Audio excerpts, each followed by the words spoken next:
नमस्कार दोस्तों, स्वागत है आप सभी का आपके अपने YouTube चैनल पर। चलिए नज़र डालते हैं मध्य प्रदेश के हर जिला हर क्षेत्र की 20 बड़ी खबरों पर मात्र 5 मिनट में। लेकिन उससे पहले आप ये वीडियो किस राज्य या गांव शहर से देख रहे हैं हमें कमेंट कर ज़रूर बताएं, ताकि हम आपके लिए आपके गांव शहर मोहल्ले की खबर आप तक पहुंचा सकें। कच्चे मकान में जा घुसा ट्रक, बच्ची समेत पति पत्नी की मौत। झाबुआ में 3 घंटे में निकाला सब कलेक्टर की गाड़ी को भी मारी टक्कर। झाबुआ जिले में रेत से भरा ट्रक सड़क किनारे बने कच्चे मकान में जा घुसा। हादसे में घर के अंदर सो रहे देव सिंह, पिता नूर मेढ़ा, उसकी पत्नी रमीला और बेटे आरोही की मौके पर मौत हो गई। घटना के बाद ड्राइवर फरार हो गया। प्राइवेट स्कूल में 3 साल की मासूम से रेप केस। कोर्ट में तत्कालीन प्रिंसिपल बोली कि जिस दिन रेप हुआ था आरोपी स्कूल नहीं आया। कमला नगर भोपाल के प्राइवेट स्कूल में 3 साल की बच्ची से रेप केस में शुक्रवार को कोर्ट में प्रिंसिपल के बयान दर्ज किए गए। प्रिंसिपल ने कोर्ट को बताया कि घटना के दिन आरोपी टीचर कासिम रेहान छुट्टी पर था। मोर विसर्जन करने गईं 2 सहेलियां डूबी मौत। 5 किशोरी चली गई थी गहरे पानी में। किशोर ने साड़ी फेंक कर 3 की बचाई जान।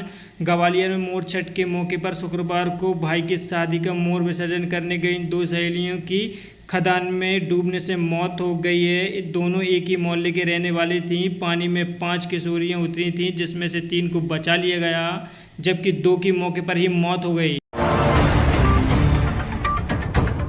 बीमा राशि को लेकर सड़कों पर उतरे किसान। 1 लाख की फसल के 2400 रुपये मिले। किसान बोले क्लेम से ज़्यादा प्रीमियम जमा कराया। सोयाबीन कटाई की लागत भी नहीं निकल पाई। 11 अगस्त को सरकार ने करीब 14 लाख किसानों के खाते में करीब 1300 करोड़ रुपए की जमा राशि की। इसके बाद से किसान विरोध प्रदर्शन कर रहे हैं। एमपी झेलेगा ट्रम्प टैरिफ, सबसे बड़ी मार कॉटन उद्योग का होगा 200 करोड़ का घाटा। अमेरिका का 50% टैरिफ और भारत सरकार की 0 इंपोर्ट ड्यूटी ने एमपी के कपास व टेक्सटाइल्स उद्योग पर दोहरी मार कर दी है। किसान उद्योगपति अब नए बाजार की तलाश कर रहे हैं। अमीर राशन पर्चीधारियों पर संकट। बैंक से ऋण के लिए भरा आरटीआई, अब फ्री के राशन पर आया संकट। नोटिस का जवाब देने से बच रहे हैं। खाद्य नागरिक आपूर्ति विभाग से नोटिस पहुंचने के बाद अमीर राशन पर्चीधारी जवाब देने के लिए पहुंचने लगे हैं। विभाग के पास अब तक 60 से अधिक लोग पहुंचे। एमपी से दिल दहलाने वाली खबर। सतना का शाहनवाज कुरैशी हिंदू युवती को ले जा रहा था दिल्ली। एयरपोर्ट पर पकड़ा गया। भागे युवक युवती को जबलपुर के डोमना एयरपोर्ट पर रोक लिया गया। हिंदू संगठनों की शिकायत पर दोनों को एयरपोर्ट चौकी लाया गया। युवक को हिरासत में लेकर पूछताछ की जा रही है, जबकि युवती को नारी निकेतन भेज दिया गया है। युवक के परिजनों ने अपहरण की शिकायत की। हेलमेट को लेकर पेट्रोल टैंक पर हुआ बड़ा विवाद। भिंड में पेट्रोल के लिए अनाधुन फायरिंग, बिना हेलमेट पेट्रोल देने से किया था मना, कर्मचारी घायल। भिंड में शनिवार को सुबह बिना हेलमेट पेट्रोल नहीं देने पर 2 युवक ने पंप कर्मी को गोली मार दी। आरोपियों ने एक अवैध कट्टे और लाइसेंसधारी बंदूक से ताबड़तोड़ फायरिंग की। कर्मचारी को एक गोली लगी। घायल कर्मचारी को जिला अस्पताल ले जाया गया। वहीं बड़ी खबर गुना से, जहां पारदी महिला ने जहर खाया, मौत। परिजन बोले पति करता था मारपीट, किसी और से शादी करना चाहता था, पत्नी से कहता था तू भी कर ले।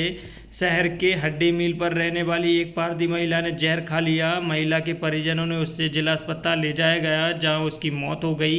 इसके बाद पुलिस को इसकी सूचना दी गई। पुलिस ने सबको पोस्टमार्टम करने के बाद परिजनों को सौंपा। उज्जैन में धार्मिक चल समारोह के दौरान स्टंटबाजी, ट्रैक्टर पलटा, ड्राइवर समेत 6 लोग बाल बाल बचे। उज्जैन के पास महिदपुर में धार्मिक चल समारोह के दौरान ट्रैक्टर से स्टंट कर रहे ड्राइवर का बैलेंस बिगड़ गया और ट्रैक्टर पलट गया। दतिया में नदी पार करते वक्त बहा 21 वर्षीय किसान 24 घंटे बाद मिला। सब परिवार का इकलौता बेटा था। दतिया में सरसाई थाना अंतर्गत मुस्तरा गांव में शुक्रवार को एक युवक किसान की मौत हो गई। 21 वर्षीय विपिन रजक, जो अपने खेत की तरफ जा रहा था, रास्ते में पहुंचा। नदी को पार करते वक्त तेज बहाव में बह गया। स्थानीय किसानों ने उससे बचाने की पूरी कोशिश की, लेकिन विपिन रजक की मौत हो गई। चित्रकूट में पशु तस्करों ने पुलिस पर फायरिंग की, एक पुलिसकर्मी घायल। शॉर्ट एनकाउंटर में 2 बदमाशों को गोली लगी, भैंस चुराने आए थे। एनकाउंटर के बाद 5 पशु तस्करों को गिरफ्तार किया गया। मणिपुर थाने क्षेत्र में हुई मुठभेड़ के बाद 2 बदमाश घायल हुए। वहीं एक और दिल दहलाने वाली खबर, पिता की मिन्नतों के बाद भी नहीं मानी बेटी, कहा जिसने बचाई जान उसी के साथ रहूंगी। शादी करके इंदौर लौटी 22 साल की सिद्दत तिवारी अपने पति करण के साथ ही चली गई। पिता ने थाने में कई घंटों तक बेटी को समझाने की कोशिश की, लेकिन उसकी समझ में नहीं आई। वे अपने पति के साथ ही चली गई। अस्पताल में बिजली गुल, मोबाइल की टॉर्च में चला इलाज। राजगढ़ के खिलचीपुर में महिला को आधे घंटे तक दिया सीपीआर, नहीं बच सकी जान। महिला का इलाज मोबाइल की रोशनी में हुआ। उसे सीपीआर दिया गया, लेकिन उसकी जान नहीं बच सकी। धीरेन्द्र शास्त्री ने संतों से की भावुक अपील, बोले संघर्ष नहीं संवाद की जरूरत। बागेश्वर धाम के प्रमुख संत पंडित धीरेन्द्र शास्त्री ने संतों से अपील की है कि जब संत समाज को आपसी मतभेद को बुलाकर सनातन धर्म की रक्षा के लिए एक मंच पर आना चाहिए। दिल्ली से एमपी खींच लाया, लालच पैसे लेते ही ब्लैकमेलर पकड़ाया। इंस्टाग्राम पर दोस्ती कर नाबालिग को प्यार के जाल में फंसाया। दिल्ली से आकर उज्जैन की होटल में बुलाकर रेप किया और वीडियो बनाकर ऐंठ रहा था पैसे। एमपी की एक और तहसील को जिला बनाने की मांग, बैठक में हुआ फैसला। मध्य प्रदेश छिंदवाड़ा जिले के अलग करके अमरवाड़ा को नया जिला बनाने की मांग की जा रही है। किसानों को फिर लगा बड़ा झटका, फसलें हुई बर्बाद। एमपी में बारिश का कहर, नदी नाले उफान पर, फसलें बर्बाद। पहाड़ पर चढ़कर लोगों ने बचाई जान। जावद के अंतर्गत आने वाले जाट इलाकों में बारिश का कहर बरप रहा है। श्रीपुरा घाटी में नदी नाले उफान पर आने से पूरे गांव में पानी भरा। खेत डूबने से फसलें बर्बाद हो गईं। किसानों को बड़ा झटका लग रहा है। तंबाकू गुटखा चबाने में सबसे आगे मध्य प्रदेश। देश के टॉप 100 में एमपी के 15 जिले। देश में तंबाकू उत्पादन का सेवन करने वाले लोगों की संख्या 19 करोड़ हो चुकी है। राष्ट्रीय स्तर पर इसकी प्रचलन दर 21% है। इसमें भी मध्य प्रदेश सबसे आगे। एमपी में दिल दहलाने वाली खबर रुकने का नाम नहीं ले रही है, जहां जबलपुर में बचपन के दोस्त ने रची हत्या की साजिश। गर्लफ्रेंड और ड्राइवर ने युवक की लाश को नहर में फेंका। पीएम रिपोर्ट से हुआ खुलासा। जबलपुर में एक युवक नितेश विश्वकर्मा की हत्या की चौंकाने वाली खुलासा हुआ, जहां 24 अगस्त की रात को घर से निकला नितेश। बारगी के सगड़ा नहर में मिली थी लाश।